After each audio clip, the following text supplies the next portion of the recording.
ಇವತ್ತು ನನ್ನ ಮುಂದೆ ಓಪೋದವರು ಹೊಸದಾಗಿ ಲಾಂಚ್ ಮಾಡ್ತಾ ಇರುವಂಥ ಓಪೋ F25 Pro 5G ಅಂತ ಒಂದು ಹೊಸ ಹೈಯರ್ ಮಿಡ್ ಆ್ಯಂಡ್ ಸ್ಮಾರ್ಟ್ಫೋನ್ ಇದೆ. ನಾನು ಈ ವಿಡಿಯೋ ಮಾಡೋ ಟೈಮಲ್ಲಿ ಆ್ಯಕ್ಚುಲಿ ಫೋನ್ನ ಬೆಲೆ ಇನ್ನೂ ರಿವೀಲ್ ಆಗಿಲ್ಲ. ನಾನು ಗೆಸ್ ಮಾಡ್ತಾ ಇದ್ದೀನಿ ಈ ಸ್ಮಾರ್ಟ್ಫೋನು 22,000 ರಿಂದ 23,000 ರೇಂಜಲ್ಲಿ ಲಾಂಚ್ ಆಗ್ಬೋದು ಅಂತ.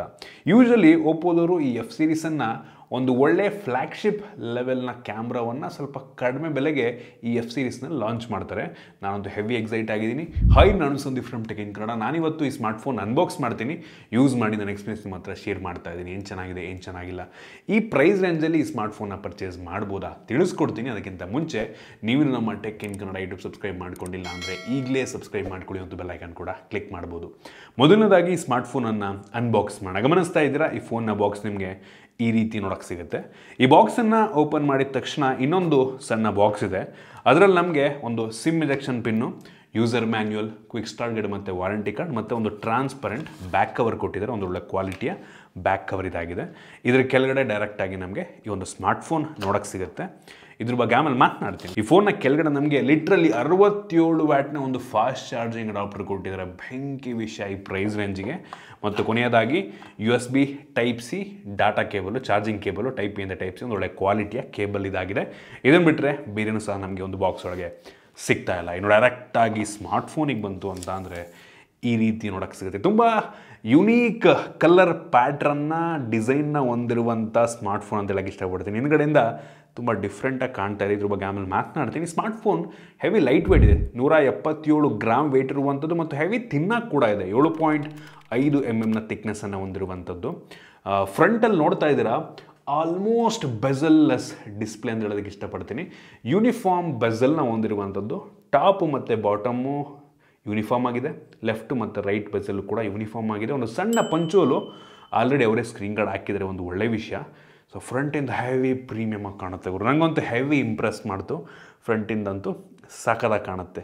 ಹಿಂದ್ಗಡೆಗೆ ಬಂತು ಅಂತ ಅಂದರೆ ಈ ಒಂದು ಟೆಕ್ಸ್ಚರ್ ತುಂಬ ಯುನೀಕ್ ಆಗಿದೆ. ನಾನು ಫಸ್ಟು ಟಚ್ ಮಾಡಿದಾಗ ಗ್ಲಾಸ್ ಅಂದ್ಕೊಂಡೆ, ಆದರೆ ಇದು ಪಾಲಿಕಾರ್ಬೋನೇಟ್ ಬ್ಯಾಕ್ ಆಯಿತಾ. ತುಂಬ ಯುನೀಕ್ ಡಿಸೈನ್ನ ಹೊಂದಿರುವಂಥದ್ದು. ಗ್ಲಾಸ್ ಬ್ಯಾಕ್ ಕೊಟ್ಟಿದ್ರೆ ತುಂಬ ಚೆನ್ನಾಗಿರ್ತಾ ಇತ್ತು. ನಿಮಗೆ ಹಿಂದ್ಗಡೆ ಟ್ರಿಪಲ್ ಕ್ಯಾಮ್ರಾ ಸಿಗ್ತಾ ಇದೆ ಮತ್ತು ಒಂದು ರೀತಿ ಸರ್ಕ್ಯುಲರ್ LED ಫ್ಲ್ಯಾಶ್ ನಿಮಗೆ ಸಿಗ್ತಾ ಇದೆ. ತುಂಬ ಕ್ಲೀನ್ ಡಿಸೈನ್ ಆಯಿತಾ, ಸಖತ್ತಾಗಿ ಕಾಣುತ್ತೆ. ಹೆವಿ ಪ್ರೀಮಿಯಮ್ ಆಗಿ ಕಾಣುತ್ತೆ ಈ ಪ್ರೈಸ್ ರೇಂಜಿಗೆ. ಹಿಂದ್ಗಡೆ ಯಾವುದೇ ಫಿಂಗರ್ ಪ್ರಿಂಟ್ ಸೆನ್ಸಾರ್ ಸಿಗ್ತಾಯಿಲ್ಲ, ಒಳ್ಳೆ ವಿಷಯ. ನಮಗೆ in display fingerprint sensor ಕೊಟ್ಟಿದ್ದಾರೆ. ಅದ್ರ ಬಗ್ಗೆ ಆಮೇಲೆ ಮಾತನಾಡ್ತೀನಿ. USB Type-C ಪೋರ್ಟ್ ಇದೆ, ಯಾವುದೇ ಹೆಡ್ಫೋನ್ ಜಾಕ್ ಇಲ್ಲ ಮತ್ತು ನಮಗೆ ಈ ಸ್ಮಾರ್ಟ್ಫೋನಲ್ಲಿ ಹೈಬ್ರಿಡ್ ಸಿಮ್ ಸ್ಲಾಟ್ ಕೊಟ್ಟಿದ್ದಾರೆ. ಸೊ ಓವರಾಲ್ ಡಿಸೈನ್ ಮತ್ತು ಬಿಲ್ಡ್ ಕ್ವಾಲಿಟಿ ಈ ಪ್ರೈಸ್ ರೇಂಜಿಗೆ ಚೆನ್ನಾಗಿದೆ. ಗ್ಲಾಸ್ ಬ್ಯಾಕ್ ಒಂದು ಕೊಟ್ಟಿದ್ರೆ ಬೆಂಕಿ ಇರ್ತಿತ್ತು ಆಯಿತಾ. ಫ್ರಂಟ್ ಅಂತೂ ನನಗೆ ಹೆವಿ ಇಂಪ್ರೆಸ್ ಮಾಡ್ತು. ಜೊತೆಗೆ ಈ ಸ್ಮಾರ್ಟ್ಫೋನಲ್ಲಿ IP65 ವಾಟರ್ ರೆಸಿಸ್ಟೆಂಟ್ ರೇಟಿಂಗನ್ನು ಕೂಡ ಕೊಟ್ಟಿದ್ದಾರೆ. ಹೆವಿ ಸೂಪರ್ ವಿಷಯ. ನಾನು ನಿಮಗೆ ಈ ಸ್ಮಾರ್ಟ್ಫೋನ್ ಮೇಲೆ ನೀರು ಹಾಕ್ಬಿಟ್ಟು ತೋರಿಸ್ತಾ ಇದ್ದೀನಿ. ಸೊ ಸಡನ್ನಾಗಿ ನೀರಿಗೆ ಬಿತ್ತು ಅಂತ ಅಂದರೆ ಏನೂ ಆಗೋಲ್ಲ. ಪಟ್ಟನ್ನು ತಗೊಂಬಿಟ್ರು ಅಂತೂ ವಾಟರ್ ಡ್ಯಾಮೇಜ್ ಆಗೋದಿಲ್ಲ ಆಯಿತಾ. ಸೊ IP ರೇಟಿಂಗ್ ಕೊಟ್ಟಿದ್ದಾರೆ, ಒಂದು ಒಳ್ಳೆ ವಿಷಯ. ಓವರಾಲ್ ಡಿಸೈನ್ ಮತ್ತು ಬಿಲ್ಡ್ ಕ್ವಾಲಿಟಿ ಇಂಪ್ರೆಸಿವ್ ಅಂತ ಹೇಳೋದಕ್ಕೆ ಇಷ್ಟಪಡ್ತೀನಿ. ಇನ್ನು ಡಿಸ್ಪ್ಲೇ ಬಗ್ಗೆ ಮಾತನಾಡಬೇಕು ಅಂತ ಅಂದರೆ ಈ ಸ್ಮಾರ್ಟ್ಫೋನಲ್ಲಿ 6.7 ಇಂಚಿನ ಫುಲ್ HD+ ರೆಸೊಲ್ಯೂಷನ್ ಹೊಂದಿರುವಂಥ ಅಮೋಲೆಡ್ ಡಿಸ್ಪ್ಲೇ ಇದೆ. ಇದು 120 ಹರ್ಟ್ಸ್ನ ರಿಫ್ರೆಶ್ ರೇಟನ್ನು ಹೊಂದಿರುವಂಥ ಡಿಸ್ಪ್ಲೇ, ಒಂದು ಒಳ್ಳೆ ವಿಷಯ. ಈ ಡಿಸ್ಪ್ಲೇ 10 ಬಿಟ್ ಡಿಸ್ಪ್ಲೇ ಆಯಿತಾ. ಸೊ 1 ಬಿಲಿಯನ್ ಕಲರ್ಸನ್ನು ಇದು ಸಪೋರ್ಟ್ ಮಾಡುತ್ತೆ, ಒಂದು ಒಳ್ಳೆ ವಿಷಯ. ಜೊತೆಗೆ HDR10+ ಕೂಡ ಸಪೋರ್ಟ್ ಮಾಡುತ್ತೆ. ತುಂಬ ಸ್ಮೂತ್ ಆಗಿದೆ. ನ್ಯಾವಿಗೇಟ್ ಮಾಡ್ತಿರ್ಬೇಕಾರೆಲ್ಲ ಸಖತ್ ಸ್ಮೂತಾಗಿ ಚೆನ್ನಾಗಿ ಆಪ್ಟಿಮೈಸ್ ಮಾಡಿದ್ದಾರೆ ಆಯಿತಾ. ಸೊ ಲ್ಯಾಗಿ ಫೀಲ್ನ ಕೊಡುವುದಿಲ್ಲ. ಹೆವಿ ಬ್ರೈಟ್ ಆಗಿ ಕೂಡ ಇದೆ. 1100 ನಿಟ್ಸ್ನ ಪೀಕ್ ಬ್ರೈಟ್ನೆಸ್ಸನ್ನು ಹೊಂದಿರುವಂಥದ್ದು. ಬಿಸಿಲಿಗೆ ಹೋದ್ರೂ ಸಹ ಒಂದು ಲೆವೆಲ್ಗೆ ಹೆವಿ ಬ್ರೈಟ್ ಆಗುತ್ತೆ. ಈ ಪ್ರೈಸ್ ರೇಂಜಿಗೆ ಒಂದು ಒಳ್ಳೆಯ ಡಿಸ್ಪ್ಲೇ ಅಂತ ಹೇಳೋದಕ್ಕೆ ಇಷ್ಟಪಡ್ತೀನಿ ನಾನು. ವ್ಯೂಯಿಂಗ್ ಆ್ಯಂಗಲ್ ಚೆನ್ನಾಗಿದೆ, ವಿವಿಡ್ ಆಗಿದೆ. ಸೊ ಒಳ್ಳೆ ಡಿಸ್ಪ್ಲೇ. ಇನ್ನು ರ್ಯಾಮ್ ಮತ್ತು ಸ್ಟೋರೇಜ್ ಬಗ್ಗೆ ಮಾತನಾಡಬೇಕು ಅಂತ ಅಂದರೆ ಸದ್ಯಕ್ಕೆ ಸ್ಮಾರ್ಟ್ಫೋನ್ 2 ವೇರಿಯಂಟಲ್ಲಿ ಲಾಂಚ್ ಆಗ್ತಾ ಇದೆ. 8 GB ರ್ಯಾಮು, 128 GB ಸ್ಟೋರೇಜು, ಮತ್ತಿನ್ನೊಂದು 8 GB ರ್ಯಾಮು, 256 GB ಸ್ಟೋರೇಜು. ಇದರಲ್ಲಿರುವಂಥ ರ್ಯಾಮ್ ಟೈಪ್ ಬಂದ್ಬಿಟ್ಟು LPDDR4X ರ್ಯಾಮ್ 5 ಕೊಟ್ಟಿದ್ರೆ ಚೆನ್ನಾಗಿರ್ತಿತ್ತು. ಮತ್ತು ಸ್ಟೋರೇಜ್ ಟೈಪ್ ಬಂದ್ಬಿಟ್ಟು UFS 3.1 ಸ್ಟೋರೇಜು, ಒಂದು ಒಳ್ಳೆ ವಿಷಯ. ಈ ಪ್ರೈಸ್ ರೇಂಜಿಗೆ ಇದು ಚೆನ್ನಾಗಿದೆ ಆಯಿತಾ. DDR5 ಕೊಟ್ಟಿದ್ರೆ ಇನ್ನೂ ಬೆಂಕಿ ಇರ್ತಿತ್ತು ನಂಗೆ ಅನ್ನಿಸ್ದಂಗೆ. ಇನ್ನು ಈ ಸ್ಮಾರ್ಟ್ಫೋನ್ನ ಪರ್ಫಾರ್ಮೆನ್ಸ್ ಬಗ್ಗೆ ಮಾತನಾಡಬೇಕು ಅಂತ ಅಂದರೆ ಇದರಲ್ಲಿ ಮೀಡಿಯಾಟೆಕ್ಕಿಂದು ಡೈಮೆನ್ಸಿಟಿ 7050 5G ಪ್ರೊಸೆಸರ್ ಇದೆ. ಇದೊಂಥರ ಹೈಯರ್ ಮಿಡ್ ಆ್ಯಂಡ್ ಪ್ರೊಸೆಸರ್ ಅಂತ ಹೇಳೋದಕ್ಕೆ ಇಷ್ಟಪಡ್ತೀನಿ. ನಾನು ಅಂಥದ್ದು ಬೆಂಚ್ ಮಾರ್ಕನ್ನು ಚೆಕ್ ಮಾಡ್ದಂಗೆ ಸುಮಾರು 5.5 ಲಕ್ಷ ರೇಟಿಂಗನ್ನು ಕೊಟ್ಟಿದೆ. ಇದು ಒಂದು ಒಳ್ಳೆ ರೇಟಿಂಗೇ. ಈ ಬೆಲೆಗೆ ಇದಕ್ಕಿಂತ ಪವರ್ಫುಲ್ ಆಗಿರುವಂಥ ಪ್ರೊಸೆಸರ್ಗಳು ಕೂಡ ಸಿಗುತ್ತೆ. ನಾವು ಟೆಸ್ಟ್ ಮಾಡಿದಂಗೆ ಈ ಸ್ಮಾರ್ಟ್ಫೋನ್ ಅಷ್ಟೊಂದು ನೀಟ್ ಆಗಲ್ಲ ಆಯಿತಾ. ನಾವು ಬೆಂಚ್ ಮಾರ್ಕನ್ನು ಚೆಕ್ ಮಾಡೋದಕ್ಕಿಂತ ಮುಂಚೆ ಈ ಸ್ಮಾರ್ಟ್ಫೋನಲ್ಲಿ 51% ಇತ್ತು, ಬೆಂಚ್ ಮಾರ್ಕ್ ಆದಮೇಲೆ 47% ಆಯಿತು, ಸುಮಾರು 3-4% ಬ್ಯಾಟ್ರಿ ಡೌನ್ ಆಯಿತು. ಟೆಂಪ್ರೇಚರು ಮುಂಚೆ 35 ಡಿಗ್ರಿ ಸೆಲ್ಸಿಯಸ್ ಇತ್ತು, ಅದಾದಮೇಲೆ 43 ಡಿಗ್ರಿ ಸೆಲ್ಸಿಯಸ್ ಆಯಿತು, ಸುಮಾರು ಒಂದು 8 ಡಿಗ್ರಿ ಜಾಸ್ತಿ ಆಗಿದೆ. 43 ಅಂತ ಅಂದರೆ ಅಂಥ ಹೆವಿ ಹೀಟ್ ಏನಲ್ಲ ಆಯಿತಾ. ಸೊ ಓಕೆ ಅಂತೀನಿ. ಇನ್ನು ಈ ಸ್ಮಾರ್ಟ್ಫೋನಲ್ಲಿ ನಾವು ಗೇಮಿಂಗ್ ಟೆಸ್ಟನ್ನು ಕೂಡ ಮಾಡೋದು, ಆ ಟೈಮಲ್ಲೂ ಕೂಡ ಸ್ಮಾರ್ಟ್ಫೋನ್ ಅಷ್ಟೊಂದು ಹೀಟ್ ಆಗುತ್ತೆ ಅಂತ ಅನಿಸಿಲ್ಲ. ನಾವು BGMIನ ಚೆಕ್ ಮಾಡ್ದಂಗೆ smooth setting up to extreme graphic ತನಕ ಆಡ್ಬೋದು, ಮತ್ತು HDR ಆಪ್ಷನ್ ಕೂಡ ಇದರಲ್ಲಿ ಸಪೋರ್ಟ್ ಇದೆ. HDRನಲ್ಲಿ ಅಪ್ ಟು ಅಲ್ಟ್ರಾ ಗ್ರಾಫಿಕ್ ತನಕ ಆಡ್ಬೋದು. ಗೇಮ್ ಪ್ಲೇ ಚೆನ್ನಾಗಿದೆ, ಈ ಪ್ರೈಸ್ ರೇಂಜಿಗೆ ಓಕೆ ಅಂತೀನಿ ಆಯಿತಾ. ಸ್ಮೂತಾಗಿ ಪ್ಲೇಯಬಲ್ ಗೇಮ್ ಪ್ಲೇ ನಿಮಗೆ ಸಿಗುತ್ತೆ, ಬಟ್ ಹೆವಿ ಜಾಸ್ತಿ ಎಕ್ಸ್ಪೆಕ್ಟೇಷನ್ ಇಟ್ಕೊಳ್ಳೋದಕ್ಕೆ ಹೋಗ್ಬಿಡಿ. ಇದು ಹೈಯರ್ ಮಿಡ್ ಆ್ಯಂಡ್ ಪ್ರೊಸೆಸರ್ ಆಗಿರೋದ್ರಿಂದ ನಿಮಗೆ ಎನಿಮೀಸ್ ಇರೋ ಟೈಮಲ್ಲಿ ಇಂಟೆನ್ಸಿವಲ್ಲಿ ಸ್ವಲ್ಪ ನಿಮಗೆ ಆ ಕಡೆ ಈ ಕಡೆ ಸ್ವಲ್ಪ ಫ್ರೇಮ್ ಡ್ರಾಪ್ ಅಂತ ಅನ್ನಿಸ್ಬೋದು. ಗೇಮ್ ಪ್ಲೇ ಒಟ್ಟಿಗೆ ಓವರಾಲ್ ಸ್ಮೂತಾಗಿದೆ, ಪ್ಲೇಯಬಲ್ ಗೇಮ್ ಪ್ಲೇ ನಿಮಗೆ ಸಿಗ್ತಾ ಇದೆ ಆಯಿತಾ. ಸೊ ಪರ್ಫಾರ್ಮೆನ್ಸ್ ವೈಸ್ ಓಕೆ, ಇನ್ನೂ ಚೆನ್ನಾಗಿದ್ದಿದ್ರೆ ಪ್ರೊಸೆಸರ್ ಬೆಂಕಿ ಇರ್ತಿತ್ತು. ಮತ್ತು ಆಲ್ಮೋಸ್ಟ್ ಎಲ್ಲ ಅಪ್ಲಿಕೇಶನ್ಗಳನ್ನ ಕೂಡ ತುಂಬ ಸ್ಮೂತಾಗಿ ರನ್ ಮಾಡುತ್ತೆ, ಎಲ್ಲೂ ಕೂಡ ಲ್ಯಾಗಿಯನ್ಸ್ ಎಲ್ಲ ಹೆವಿ ಚೆನ್ನಾಗಿ ಆಪ್ಟಿಮೈಸ್ ಮಾಡಿದ್ದಾರೆ, ಒಂದು ಒಳ್ಳೆ ವಿಷಯ ಅಂತೀನಿ. ಇನ್ನು ಡೈರೆಕ್ಟಾಗಿ ಈ ಸ್ಮಾರ್ಟ್ಫೋನ್ನ ಕ್ಯಾಮ್ರಾ ಬಗ್ಗೆ ಮಾತಾಡಲೇಬೇಕು ಆಯಿತಾ. ಯೂಶಲಿ ಓಪೋ ಅಂತ ಅಂದರೆ ಕ್ಯಾಮ್ರಾ ಸೆಂಟ್ರಿಕ್ ಫೋನೇ ಆಗಿರುತ್ತೆ. ಹೆವಿ ಜನ ಹುಡುಗಿರು ಆ್ಯಕ್ಚುಲಿ ಓಪೋ ಫೋನ್ನ ಅವ್ರು ಬೆಳ್ಳಗೆ ಕಾಣ್ತಾರೆ ಅನ್ನೋ ಒಂದು ಕಾರಣಕ್ಕೆ ತಗೋತಾರೆ ಆಯಿತಾ. ಅದಕ್ಕೇ ಓಪೋ ಫೇಮಸ್ ಒಂದು ರೀತಿ. ಆನ್ಲೈನ್ ಅಲ್ಲದೆ ಆಫ್ಲೈನಲ್ಲೂ ಕೂಡ ತುಂಬ ಜನ ಈ ಸ್ಮಾರ್ಟ್ಫೋನ್ನ ಪ್ರಿಫರ್ ಮಾಡ್ತಾರೆ. ಈ ಸ್ಮಾರ್ಟ್ಫೋನಲ್ಲಿ ರೇರಲ್ಲಿ 3 ಕ್ಯಾಮ್ರಾ ಇದರಲ್ಲಿ ಮೇನ್ ಸೆನ್ಸರ್ ಬಂದ್ಬಿಟ್ಟು 64 MP f1.7 ಅಪರ್ಚರ್ನ ಹೊಂದಿರುವಂಥ ಮೇನ್ ಸೆನ್ಸರ್. ಇದು ತೆಗೆಯುವಂಥ ಫೋಟೋ ಆ್ಯಕ್ಚುಲಿ ಚೆನ್ನಾಗಿದೆ. ಡೇಲೈಟ್ ಮತ್ತು ಇಂಡೋರ್ನಲ್ಲೂ ಕೂಡ ಬೆಳಕು ಸ್ವಲ್ಪ ಕಡಿಮೆ ಇದ್ದಾಗ ಒಂದು ಒಳ್ಳೆ ಫೋಟೋಸನ್ನು ಪ್ರೊಡ್ಯೂಸ್ ಮಾಡುತ್ತೆ. ಸ್ಯಾಂಪಲ್ ನಾನು ನಿಮಗೆ ತೋರಿಸ್ತಾ ಇದ್ದೀನಿ.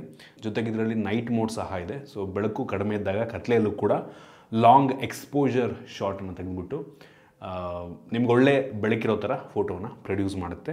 ಜೊತೆಗೆ ಪೋರ್ಟ್ರೇಟ್ ಮೋಡ್ ಸಹ ಇದೆ ಆಯಿತಾ. ಸೊ ಈ rare camera portrait actually edge detection ತುಂಬ ಚೆನ್ನಾಗಿದೆ ಆಯಿತಾ. ಔಟ್ಡೋರಲ್ಲಂತೂ ಚೆನ್ನಾಗಿ ತೆಗೀತಿ, ಈವನ್ ಇಂಡೋರ್ನಲ್ಲೂ ಕೂಡ ಒಂದು ಲೆವೆಲ್ಗೆ ಆ್ಯಕ್ಯುರೇಟ್ ಆಗಿದೆ ಅಂತ ಅನ್ನಿಸ್ತು. ಸೊ ಇಂಪ್ರೆಸಿವ್ ವಿಷಯ. ಇನ್ನೊಂದು 8 MP ultra wide angle lens ಇದೆ, ಒಂದು ಲೆವೆಲಿಗೆ ವೈಡ್ ಆಗಿದೆ. ಕ್ಲಾರಿಟಿ ಓಕೆ ಅನ್ನಿಸ್ತು, ಸ್ಯಾಂಪಲ್ ನಾನು ನಿಮಗೆ ತೋರಿಸ್ತಾ ಇದ್ದೀನಿ. ಅದನ್ನು ಬಿಟ್ಟರೆ ಇನ್ನೊಂದು 2 MP ಮ್ಯಾಕ್ರೋ ಲೆನ್ಸ್ ಕೊಟ್ಟಿರೋದು, ಅಷ್ಟೊಂದು ಮ್ಯಾಕ್ರೋ ಅನಿಸಿಲ್ಲ. ಕ್ಲಾರಿಟಿ ಅದನ್ನು ಕೂಡ ನಾನು ನಿಮಗೆ ತೋರಿಸ್ತಾ ಇದ್ದೀನಿ. ಸೊ ಸುಮಾರಾಗಿದೆ. ಇನ್ನು ಫ್ರಂಟ್ ಕ್ಯಾಮ್ರಾಗೆ ಬಂತು ಅಂತ ಅಂದರೆ ಹೆವಿ ಇಂಪ್ರೆಸಿವ್ ಅಂತ ಹೇಳೋದಕ್ಕೆ ಇಷ್ಟಪಡ್ತೀನಿ ಆಯಿತಾ. ನನಗೆ ಫ್ರಂಟ್ ಕ್ಯಾಮ್ರಾ ಫೋಟೋ ಸಖತ್ ಇಂಪ್ರೆಸ್ ಮಾಡ್ತು. ಹೊರ್ಗಡೆನಾದ್ರು ತಕ್ಕೊಳ್ಳಿ, ಒಳಗಡೆನಾದ್ರು ತಕ್ಕೊಳ್ಳಿ, ಏನು ಸಖತ್ತಾಗಿ ತೆಗೆಯುತ್ತೆ ಅಂದರೆ ನಾನು ಚೆನ್ನಾಗಿ ಕಾಣೋ ರೀತಿ, ನೀವು ತೆಗೆದ್ರೆ ನೀವು ಚೆನ್ನಾಗಿ ಕಾಣೋ ರೀತಿ ತೆಗೆಯುತ್ತೆ ಆಯಿತಾ. ಮೋಸ್ಟ್ಲಿ ಓಪೋ ಗೊತ್ತಾ ಅಂತ ನಾವು ಆ ಫೋಟೋ ಹೆಂಗೆ ತೆಗೆದ್ರೆ ಹೆಂಗೆ ಚೆನ್ನಾಗಿ ಕಾಣೋ. ಈವನ್ ಇಂಡೋರ್ನಲ್ಲೂ ಕೂಡ ಈ ಒಂದು ಲೈಟಿಂಗ್ ಕಂಡೀಷನಲ್ಲೂ ಕೂಡ ಸಖತ್ತಾಗಿರುತ್ತೆ. ಪೋರ್ಟ್ರೇಟ್ ಶಾಟ್ಗೆ ಹೋದ್ರೂ ಅಷ್ಟೇ ಆಯಿತಾ, ಎಷ್ಟು ಚೆನ್ನಾಗಿ ಡಿಟೆಕ್ಟ್ ಮಾಡುತ್ತೆ ಎಡ್ಜಸ್ ಅಂದರೆ ಗೊತ್ತೇ ಆಗಲ್ಲ ಗುರು. ಇದು ಏನು ನಾವು ಫೋನಲ್ಲಿ ತೆಗ್ದಿರೋದ ಕ್ಯಾಮ್ರಲ್ಲಿ ತೆಗ್ದಿರೋದ ಆ್ಯಕ್ಚುಯಲ್ ಒರಿಜಿನಲ್ ಲೆನ್ಸ್ ಪೋರ್ಟ್ರೇಟ್ ಅದು ಲೆನ್ಸ್ ಬೊಕೇನ ಅದು ಅನ್ನೋ ಒಂದು ಫೀಲ್ ಕೊಡುತ್ತೆ. ಸೊ ಪೋರ್ಟ್ರೇಟ್ ಶಾಟ್ಸು ನನಗೆ ಅಥವಾ ನಾರ್ಮಲ್ ಶಾಟ್ಸು ಪೋರ್ಟ್ರೇಟ್ ಎರಡೂ ಕೂಡ ಹೆವಿ ಇಂಪ್ರೆಸ್ ಮಾಡಿತು. ಫ್ರಂಟ್ ಕ್ಯಾಮ್ರಾ ಬೆಂಕಿ ಇದೆ, ನನಗೊಂದು ಸಖತ್ ಇಂಪ್ರೆಸ್ ಮಾಡೋದು, ಹೆವಿ ವೈಡಾಗಿ ಕೂಡ ಇದೆ ಆಯಿತಾ. ಇನ್ನು ವೀಡಿಯೋಗ್ರಫಿಗೆ ಬಂತು ಅಂತ ಅಂದರೆ ಇಂಪ್ರೆಸಿವ್ಲಿ ಈ ಸ್ಮಾರ್ಟ್ಫೋನು ಫ್ರಂಟು ಮತ್ತು ಬ್ಯಾಕ್ ಎರಡೂ ಕೂಡ 4K 30 FPS ವೀಡಿಯೋ ರೆಕಾರ್ಡನ್ನು ಮಾಡುತ್ತೆ. ಕ್ರೇಜಿ ವಿಷಯ. ಯೂಶಲಿ ಮೆಜಾರಿಟಿ ಆಫ್ ದ ಬ್ರ್ಯಾಂಡ್ಗಳು ಈ ಪ್ರೈಸಲ್ಲಿ ಫ್ರಂಟ್ ಕ್ಯಾಮ್ರಾ ಫುಲ್ HD ಕೊಡ್ತಾರೆ, ಇವರು 4K ಕೊಟ್ಟಿದ್ದಾರೆ. ಸೊ ಇವರು ಕೂಡ ನಾಮಕಾವಸ್ಥೆ ಕೊಟ್ಟಿದ್ದಾರೆ ಅಂತ ನಾನು ಟಿವಿಯಲ್ಲೂ ಕೂಡ ಹಾಕ್ಬಿಟ್ಟು ಚೆಕ್ ಮಾಡ್ತೀನಿ. ಓಕೆ, ನೋಡ್ತಾ ಇದ್ದೀರಾ, ನಾನು ಈ ಫೋನಲ್ಲಿ 4K ವಿಡಿಯೋ ರೆಕಾರ್ಡ್ ಮಾಡಿ ಫ್ರಂಟ್ ಟು ಬ್ಯಾಕ್ ಎರಡನ್ನೂ ಟಿವಿಗೆ ಹಾಕಿದ್ದೀನಿ. ರೇರ್ ಕ್ಯಾಮ್ರಾ ಕ್ವಾಲಿಟಿ ನೋಡ್ತೀರಾ, ಇದು 4K ಟಿವಿ ಆಯಿತಾ. ಸೊ ಅದರಿಂದ ಕ್ಲಾರಿಟಿ ಲಿಟ್ರಲಿ ಸಾಕಾಗಿ ಕಾಣ್ತಿದೆ. ನಿಮಗೆ ಮೋಸ್ಟ್ಲಿ ಅಷ್ಟು ಗೊತ್ತಾಗ್ತಿರಲ್ಲ, ಬಟ್ ನನಗೆ ಕ್ಲಾರಿಟಿ ಗೊತ್ತಾಗ್ತಿದೆ. ಸೊ ಸಾಕಾಗಿ ಕಾಣ್ತಾ ಇದೆ. ಇದಾದ ನಂತರ ಫ್ರಂಟ್ ಕ್ಯಾಮರಾ ವೀಡಿಯೋನು ಕೂಡ ತೋರಿಸ್ತೀನಿ. ಇದು ಕೂಡ ಆ್ಯಕ್ಚುಲಿ ಯೂಶಲಿ ಏನು ಮಾಡ್ತಾರೆ ಅಂದರೆ ನಾನು ಆಗಲೇ ಹೇಳ್ದಂಗೆ ಎಲ್ಲ ಫುಲ್ HD ಅಪ್ಸ್ಕೇಲ್ ಮಾಡ್ತಾರೆ, ಬಟ್ ಇದರಲ್ಲಿ ಕ್ಲಾರಿಟಿ ಆ ರೀತಿ ಆಗಿಲ್ಲ. ಸೊ ಒಳ್ಳೆ ಕ್ವಾಲಿಟಿಯ ಫ್ರಂಟ್ ಕ್ಯಾಮ್ರಾ 4K ಕೂಡ ನಿಮಗೆ ಸಿಗುತ್ತೆ. ವ್ಲಾಗ್ ಮಾಡೋರಿಗೆಲ್ಲ ಹೆವಿ ಹೆಲ್ಪ್ ಆಗುತ್ತೆ. ಓವರಾಲ್ ಫ್ರಂಟ್ ಕ್ಯಾಮ್ರಾ ಮತ್ತು ಬ್ಯಾಕ್ ಕ್ಯಾಮ್ರಾ ಎರಡೂ ಕೂಡ ಆ್ಯಕ್ಚುಲಿ ವೀಡಿಯೋ ಕ್ವಾಲಿಟಿ ಚೆನ್ನಾಗಿದೆ, ಒಂದು ಲೆವೆಲಿಗೆ ಸ್ಟೇಬಲ್ ಆಗಿದೆ. EIS ಕೂಡ ಇದೆ ರೇರ್ ಕ್ಯಾಮ್ರಾಗೆ. ಸೊ ಅದು ನಿಮಗೆ EIS ಆನ್ ಮಾಡ್ಕೊಂಡ್ರಿ ಅಂತ ಅಂದರೆ ವೀಡಿಯೋ ಕ್ವಾಲಿಟಿ ಫುಲ್ HDಗೆ ಸ್ವಿಚ್ ಆಗುತ್ತೆ. ಸೊ ಅದೊಂದು ವಿಷಯ ತಲೆ ಇಟ್ಕೊಬೇಕಾಗುತ್ತೆ. ಸೊ ಓವರಾಲ್ ಕ್ಯಾಮ್ರಾ ನನಗೆ ತುಂಬ ಇಂಪ್ರೆಸ್ ಮಾಡ್ತೀವಿ. ಪ್ರೈಸೊಂದಿಗೆ ಒಂದು ಒಳ್ಳೆ ಕ್ಯಾಮ್ರಾವನ್ನು ಕೊಟ್ಟಿದ್ದಾರೆ. ಇನ್ನು ಸೆಕ್ಯೂರಿಟಿ ಬಗ್ಗೆ ಮಾತನಾಡಬೇಕು ಅಂತ ಅಂದರೆ ಈ ಸ್ಮಾರ್ಟ್ಫೋನಲ್ಲಿ optical in display fingerprint sensor ಕೊಟ್ಟಿದ್ದಾರೆ, ಒಂದು ಲೆವೆಲಿಗೆ ಫಾಸ್ಟ್ ಆಗಿದೆ, ನೋಡ್ತಾ ಇದ್ದೀರಾ. ಮತ್ತು ಫೇಸ್ ಅನ್ಲಾಕ್ ಸಹ ಇದೆ, ಫೇಸ್ ಅನ್ಲಾಕ್ ಕೂಡ ತುಂಬ ಫಾಸ್ಟ್ ಆಗಿದೆ, ನೋಡ್ತೀರಾ. ಸೊ ಹೆವಿ ಫಾಸ್ಟ್ ಅಂತ ಹೇಳೋದಕ್ಕೆ ಇಷ್ಟಪಡ್ತೀನಿ. ಇನ್ನು battery standard 5000 mAh capacity battery ಇದೆ, ಬಟ್ ಬಾಕ್ಸ್ ಒಳಗೆ 67 ವ್ಯಾಟ್ನ ಸೂಪರ್ ಹುಕ್ ಚಾರ್ಜರ್ ಕೊಟ್ಟಿದ್ದಾರೆ. ಸೊ ಹೆವಿ ಫಾಸ್ಟಾಗಿ ನಿಮ್ಮ ಸ್ಮಾರ್ಟ್ಫೋನನ್ನು ಚಾರ್ಜ್ ಮಾಡುತ್ತೆ. ಇದೊಂದು ಯುನೀಕ್ ಫೀಚರ್ ಅಂತ ಅನ್ನಿಸ್ತು. ನಂತರ OS ಗೆ ಬಂತು ಅಂತ ಅಂದರೆ ಈ ಸ್ಮಾರ್ಟ್ಫೋನಲ್ಲಿ ಆ್ಯಂಡ್ರಾಯ್ಡ್ 14 ಬೇಸ್ಮೆಂಟ್ ಆಗ್ತಿರುವಂಥ ಕಲರ್ OS 14 ಇದೆ. ಇದರಲ್ಲಿ ಹೆವಿ ಕಸ್ಟಮೈಸಬಲ್ ಫೀಚರ್ಸ್ ಎಲ್ಲ ಇದೆ ಆಯಿತಾ. ಸಕಲಾಗಿ ಮಾಡಿದ್ದಾರೆ ಈ ಒಂದು OS-ಅನ್ನು. ಒಂದೇನಪ್ಪ ಅಂದರೆ ಕೆಲವೊಂದು ಬೇಡದಿರೋಂಥ ಅಪ್ಲಿಕೇಶನ್ ಅದನ್ನು ಇನ್ಸ್ಟಾಲ್ ಮಾಡ್ಬೋದು. ಕ್ಲೀನಾಗಿದೆ, ಕ್ಲೋಸ್ ಟು ಸ್ಟಾಕ್ ನೋಡಿ ಫೀಲ್ ಕೊಡುತ್ತೆ. ಈ ಸ್ಮಾರ್ಟ್ಫೋನ್ ನನಗೆ ಇಂಟ್ರೆಸ್ಟಿಂಗ್ ಅನ್ಸಿದ್ದು ಕೆಲವೊಂದು ಫೀಚರ್ ನಿಮ್ಮ ಹತ್ರ ಶೇರ್ ಮಾಡ್ತೀನಿ. ಸ್ಮಾರ್ಟ್ ಮ್ಯಾಟಿಂಗ್ ಫೀಚರ್ ಅಂತ, ನೀವು ಗ್ಯಾಲರಿಯಲ್ಲಿ ಒಂದು ಪರ್ಟಿಕ್ಯುಲರ್ ಆಬ್ಜೆಕ್ಟ್ ಮೇಲೆ ಲಾಂಗ್ ಪ್ರೆಸ್ ಮಾಡಿಕೊಂಡ್ರಿ ಅಂತ ಅಂದರೆ ಅದು ಹೊರಗಡೆ ಬರುತ್ತೆ. ಅದನ್ನು ನೀವು ಬೇಕಾದರೆ ಮೆಸೇಜಸ್ನ ಸ್ಟಿಕ್ಕರ್ ರೀತಿ ಬೇರೆಯವ್ರಿಗೆ ಕಳಿಸ್ಬೋದು.